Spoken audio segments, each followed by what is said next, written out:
ये जो आज आप लोग आए हैं यहाँ पे, ये हमारे देश की सबसे बड़ी समस्या मनुवाद को है, उसका एक छोटा सा उदाहरण है।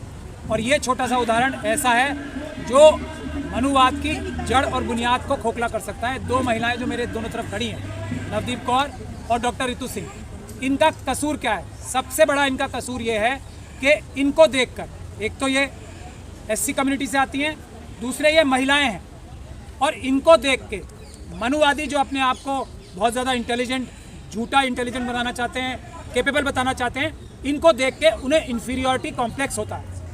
ये है इनकी सबसे बड़ी गलती, और ये है हमारी सबसे बड़ी जो एक पॉइंट है जिसको हमें हाईलाइट करना और समझना सबसे ज़रूरी है। जो डॉक्टर रितु सिंह से इनकी जो प्रिंसिपल हैं, क्या नाम है, सविता रॉय, प्रॉब्लम सिर्फ एक है, ये उनसे ज़्यादा अच्छा इंग्लिश बोलती हैं, उनसे ज़्यादा अच्छा इस उम्र में अपना सब्जेक्ट जानती हैं, उनसे ज़्यादा ये कैपेबल हैं। ये बुनियादी तौर पे परेशानी है उनको। और दूसरी बात जो मैं हाईलाइट करना चाहता हूँ, ये इतनी पढ़ी लिखी महिलाएं हैं, इनके वकीलों ने जो केस डाला शुरू में, और मुझे कहने में कोई कोताही नहीं है कि इनको SC/ST एक्ट जो है उसके बारे में खुद नॉलेज नहीं थी कि कानून क्या है। जो हमारे समाज के लोग, जो SC/ST समाज के लोग हैं, उन्हें खुद ये नहीं पता लगता कि उनके साथ प्रताड़ना हो रही है, जो उनके साथ काम हो रहे हैं वो SC/ST एक्ट में गुनाह हैं, अपराध हैं। तो ना इनके वकीलों ने बताया इन्हें। तो ये सब चीज़ें जब इतनी पढ़ी लिखी महिला को समझ में नहीं आती, उस हिसाब से केस डाला। जो हाई कोर्ट की, जब तक मैं इनका वकील नहीं था, जो हाई कोर्ट में केस डाला पहला, उसको डिसमिस करने का वजह क्या थी? टेक्निकल वजह। और हमारी जिम्मेदारी है कि हम जजमेंट्स को क्रिटिसाइज़ करें, जब भी हम सच्चाई सामने ला पाएंगे। सिर्फ एक वजह से कि प्रिंसिपल को पर्सनल कैपेसिटी में इन्होंने रिस्पॉन्डेंट नहीं बनाया, इस वजह से इस टेक्निकलिटी पे इनकी पहली रिट डिसमिस हुई, और उसके बाद अपील भी इसी वजह से डिसमिस हो गई, जो मैंने आर्ग्यू की। मगर मैंने इनका केस जब पढ़ा तो और इनकी बात सुनी, तो मैंने इनसे बोला, ये आपने सबसे पहले इसकी FIR क्यों नहीं कराई? आपके साथ तो पहले दिन से वो ये कह रही है कि तुम कपड़े किस तरह के पहनती हो, ये तरीका नहीं है शेड्यूल कास्ट लोगों को ये कपड़े पहनने का, और आप किस स्टाइल में रहती हो, ये तरीका नहीं है। ये सारे इनके पास सबूत हैं इस बात के। यहाँ से शुरुआत हुई। उसके बाद इन्होंने खुद बताया आपको कि इनके स्टूडेंट्स ने इनके बारे में इतनी तारीफ़ें लिख रखी हैं जिनके सबूत इनके पास मौजूद हैं। तो उसको नकारने के लिए झूठे दस्तावेज फोर्ज किए प्रिंसिपल ने, और उनके साथियों ने, जो दूसरे जो लेक्चरर्स थी उनकी, उन्होंने रिकॉर्ड जो है फोर्ज किए, रिकॉर्ड्स को तोड़ मरोड़ के कोर्ट में पेश किया। और जब किसी से काम नहीं चला तो झूठे स्टूडेंट्स के नाम से, बगैर सिग्नेचर के, बगैर किसी स्टूडेंट का नाम, जिसमें कंप्लेनेंट का नाम ही कोई नहीं है, वो एक झूठी कंप्लेंट खुद लिख के रिकॉर्ड पे लाए। ये सब बड़े बड़े अपराध हैं जो प्रिंसिपल साहिबा, जो लोगों को ज्ञान देती हैं अच्छाई और समझदारी का स्टूडेंट्स को, वो इस प्रकार के क्रिमिनल अपराधों में लिप्त हैं। ये सभी SC/ST एक्ट में भी गुनाह हैं, अपराध हैं। झूठे दस्तावेज कोर्ट में पेश करना अपने आप में एक बड़ा अपराध है, ये भी अपराध उन्होंने किया है। ये बातें इनको के SC/ST होने की वजह से इनको प्रताड़ित किया जा रहा है। यदि ये बात मैं कहूँ तो शायद गलत होगी, ये बात ये खुद कहें तो शायद गलत होगी, इनके साथ जितने लोग खड़े हैं वो ये बात को कहें तब भी गलत हो सकती है। लेकिन इनकी चेयरमैन, जो मैनेजिंग कमेटी की दौलत राम कॉलेज की चेयरमैन है, उन्होंने ये बात रिटर्न में दी है कि इनके साथ इसलिए प्रताड़ना हो रही है। ये UGC को लिखी है उन्होंने, और वाइस चांसलर को लिखी है कि इनके साथ इसलिए प्रताड़ना हो रही है। उन्होंने लिखा कि इनको नहीं हटाया जाना चाहिए और इनको रखा जाना चाहिए, और इनके साथ इसलिए प्रताड़ना हो रही है, इनके साथ इसलिए ज्यादती हो रही है। कोई और इनका कसूर नहीं है कि ये शेड्यूल कास्ट को बिलोंग करती हैं। ये फाइंडिंग जो उस कॉलेज की सबसे बड़ी अथॉरिटी है, चेयरमैन ने ये बात अपनी ऑफिशियल मीटिंग करके और ये फाइंडिंग दी है। आप बताइए, किसी कोर्ट को, किसी अदालत को, किसी इंसान को इस बात पे शक होना चाहिए? तो ये है इस बात की सच्चाई। फिर उसके बाद ये गई अलग अलग जगह पे, शेड्यूल कास्ट कमीशन में गई, क्या हुआ इनका? ये पार्लियामेंट्री कमेटी में भी गई, वहाँ से भी इन्हें न्याय नहीं मिला। क्या कहा गया कि हम इंडिविजुअल केस नहीं लेते। कलेक्टिव केस की हालत देश में ये है कि किसी भी शेड्यूल कास्ट, शेड्यूल ट्राइब को, अभी बता रही थी ये, और हम सब जानते हैं कि इतनी सारी सीटें खाली पड़ी हैं, रोज़ प्रताड़ना हो रही है, एक केस में सज़ा नहीं होती है, रोज़ धमकाया जाता है, रोज़ रेप्स हो रहे हैं शेड्यूल कास्ट कम्युनिटी के साथ, शेड्यूल ट्राइब। ये तो कलेक्टिव पार्लियामेंट्री कमेटी का काम है।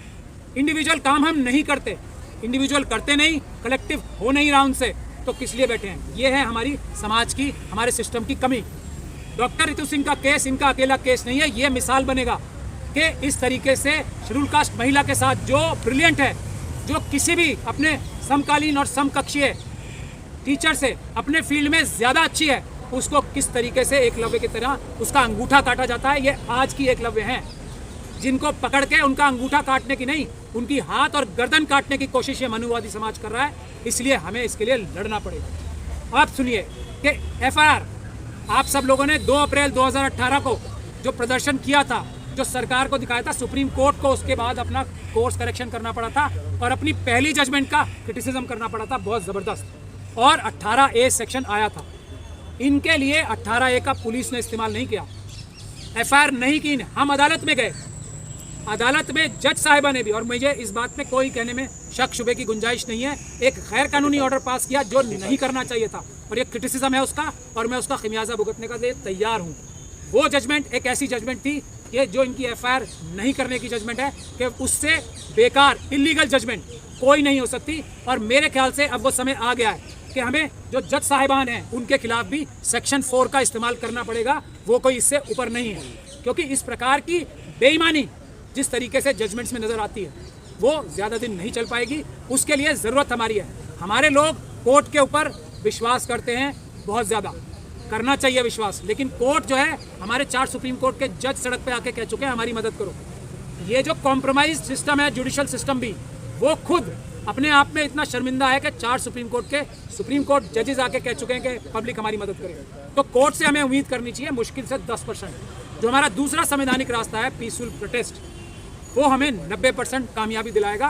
कोर्ट भी जब ही फैसले करेंगे जब उन्हें पता रहेगा ओपन कोर्ट का कॉन्सेप्ट क्या है, कि लोगों को ये फैसले हमारे बुरे लगेंगे, अगर हम अन्याय करेंगे तो लोग हमारे खिलाफ खड़े होंगे। ओपन कोर्ट का जो कॉन्सेप्ट है वो यही है। तो लोगों को खड़ा होना पड़ेगा, गलत जजमेंट्स की क्रिटिसिज्म करनी पड़ेगी, जो तोड़ मरोड़ के जजमेंट्स की जाती हैं किसी भी हालत में। SC ST माइनॉरिटी OBC और महिलाओं के खिलाफ जजमेंट हर पास की जाती है, उसके खिलाफ सड़कों पे आना पड़ेगा।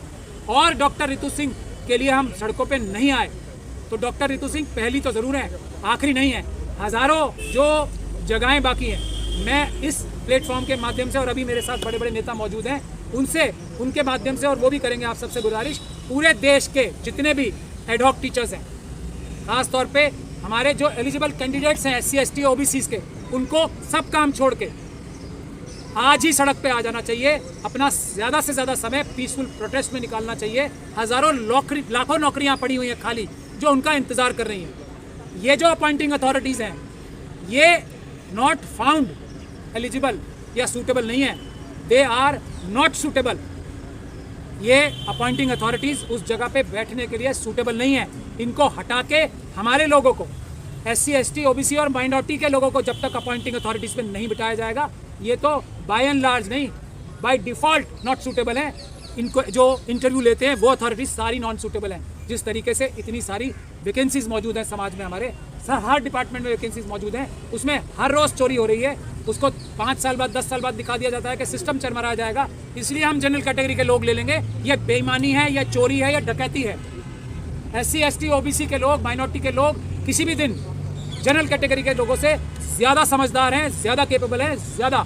और ये डिबेट का विषय नहीं है। हमारे देश की जो स्थिति है आज, वो इसीलिए कि 90% सीटों पर इनकॉम्पिटेंट लोग बैठे हैं। आप सबको पता है जनरल कैटेगरी के लोग बैठे हैं। रिजल्ट क्या है? हमारा देश ह्यूमन इंडाइस पे जो वर्ल्ड की सारे जितने सर्वे आते हैं 150 200 में से 170 180 क्यों जाता है? क्योंकि 90% इनकॉम्पिटेंट लोग हर जगह बैठे हैं, और जो 80 85 87% लोग कॉम्पिटेंट हैं उन्हें सही जगहों पे नहीं जाने दिया जा रहा। बस मुझे इतना ही कहना था।